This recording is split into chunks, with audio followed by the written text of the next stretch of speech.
In a hot property market, buyers who keep missing out feel like they're always the bridesmaid and never the bride. But you know, the funny thing is at weddings, bridesmaids often have way more fun than the bride.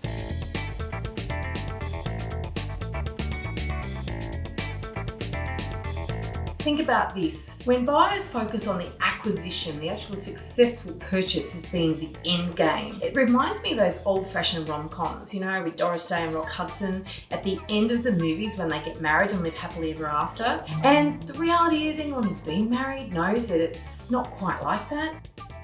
When you buy a property, it's sort of like that. Like, it might not be happily ever after if you bought the wrong one. And if you were so focused on just getting a property as opposed to looking beyond the horizon, looking at the big picture, looking at all of your options and looking at the long term.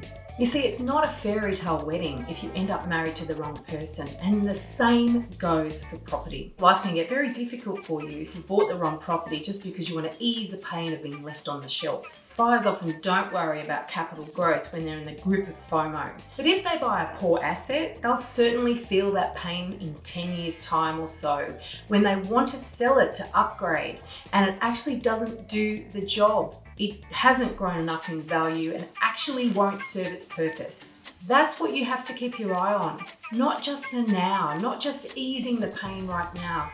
Always remember, if you get married to the wrong person, you don't live happily ever after. I think we need to be more honest about property.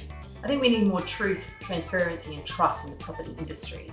And I want to lead that conversation. So if you want to take part, please join in, leave a comment.